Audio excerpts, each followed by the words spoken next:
So I got up today and I was checking my emails like I normally do, try to respond to you guys as quickly as possible. And there was an interesting email. The subject line says, "Kevin, I need help."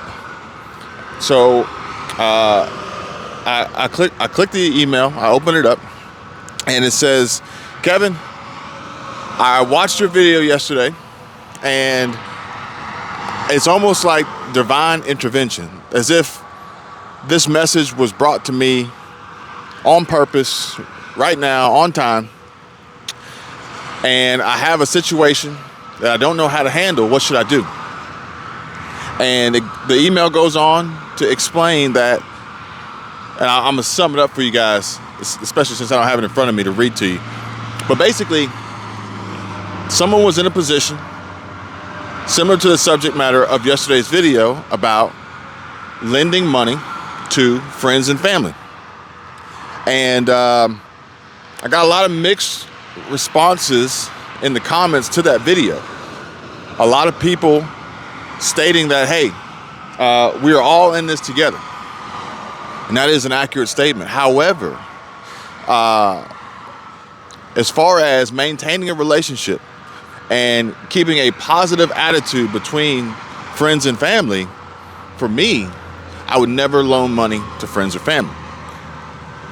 I would give them money, depending on the circumstances, but I would never loan them money and expect to get it back in fear of tarnishing a relationship.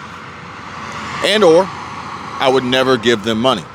One or the other, kind of depends on the situation. And also it depends on why. Do you need money because you've been wasting it? Do you need money or do you want money because you've been wasting it? Or do you want money because you've been ignoring everything that we've been talking about for years and you aren't prepared? And now you're really just relying on me as your fallback because you refuse to do what was hard when it was easy. But basically, the person who sent me this email was in a similar position, but they weren't being asked for money. They were being asked for a place to stay. I suspect that this is going to be more of a common occurrence in the coming months, whether it be because of a natural disaster forcing you and your family to be displaced, or effects of the economy, rising rent costs, higher interest rates, a loss of a job, mass layoffs, your business seeing a sharp decline in revenues, ultimately profits. I suspect that this is going to be a growing trend in the near future, and I wanted to share with you my thoughts on this and answer this email at the same time. So here's my answer. Well, let me elaborate more on the question first. Someone that I know, a close friend that I would consider family, has experienced a hardship as a result of the flooding in eastern Kentucky. They have come to me and my family and asked for a place to stay. We have the space, but I'm not sure what I should do because this close friend that we consider family has a history of frivolous spending and not preparing as well as they should, and kind of living life maybe two sheets to the wind, so to speak. And I don't want to end up in a situation where I am then forced to be the bad guy or girl, gal, whomever, the bad person, and have to evict this person and their family from my home after only trying to help if they take advantage of the situation. So let me explain to you what taking advantage of the situation means. So, and this may be something that you'll come across here soon, or you've already experienced before, but now, today, 2022, as shit is hitting the fan, you're going to see more of this happening. And you may be in a position where you need to make a judgment call on do you want to stand your ground and put your foot down, tell somebody something they don't want to hear now, or do you want to find yourself in a situation later down the road with high levels of stress, frustration, and a really tough situation of evicting someone from your home? And ultimately, what will happen is there's a possibility that someone could take advantage of a situation of your kindness and your ability and your preparedness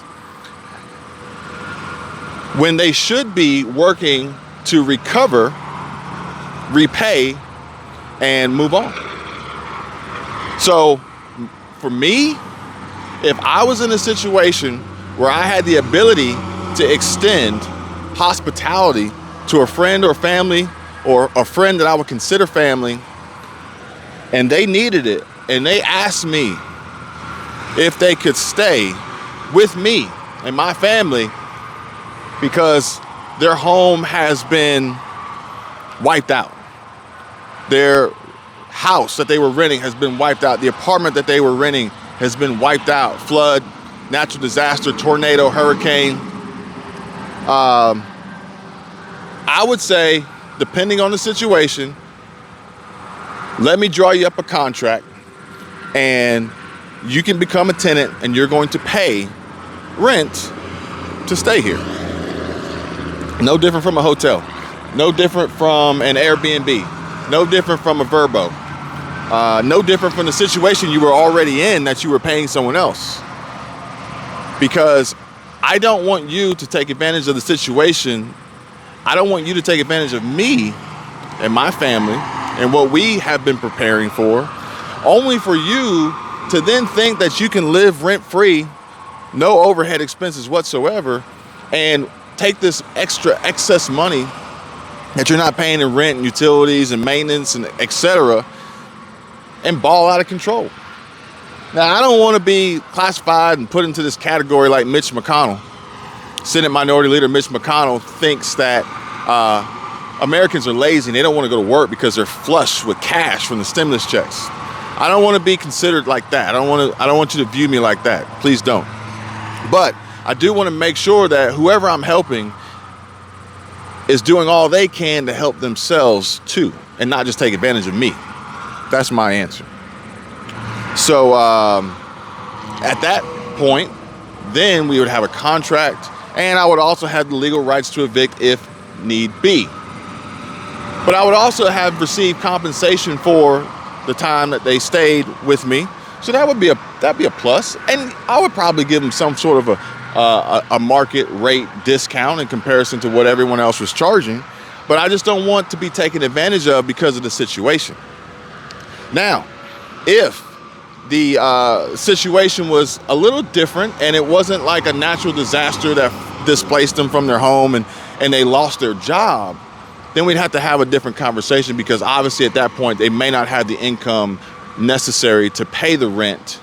But it would also mean that they weren't doing the things that they should have been doing, that if we were friends and we were family, we were having conversations long before about to prepare themselves for a solid emergency fund, prepare themselves for SHTF. So I just wanted to share this with you guys as a little bit of a follow-up and a recap to yesterday's video, and expand on the email and the question that I received, and hopefully this helps whomever. This is not any sort of life coaching or personal finance advice or anything like that, but it's just what I would do. That's it. It's just what I would do. So I'm just sharing with you guys what I would do. And if you guys have been in a similar situation before, that you allowed someone in and then it was kind of hard to get them out, but you thought you were trying to do the right thing and help them, but then they took advantage of you in the situation, how did that make you feel? What kind of stress and additional burden did it put on your family, on your relationships with your spouse, your children, your siblings, whomever you were sharing the home with, who was sharing in these responsibilities all along, and someone was pretty much crashing on your couch for a free ride? But I do expect to see this happening more and more as a result of the things that we're seeing going on in our country that are potentially going to get worse. And more strikes are rolling out. And a strike means we're not working. Obviously, the solution to the strike will be improved conditions. But in the meantime, strikes mean no work. Strikes also mean our economy can shut down, which is a terrible thing. Railroad strikes are already a threat, but now we're seeing the possibility of a strike with other companies, one of which being Goodyear. With that being said, in the interim, you're not making any money. Because if you're not working, you're not making money as an employee, which brings us back to the cash flow quadrant. I don't want to trade my time directly for dollars, because if I'm not working, I'm not making money, and that's not good. So as these things occur, as these things come to fruition, as more and more weather events, call it climate change as you want, look, we're not going to get into that in this video. That'd be a whole nother topic. It'd be a long discussion. But I really do expect to see more and more people knocking on doors. Some people may have called them the wolf preppers. The wolf preppers, they come around and they try to steal everything that you've been working hard for.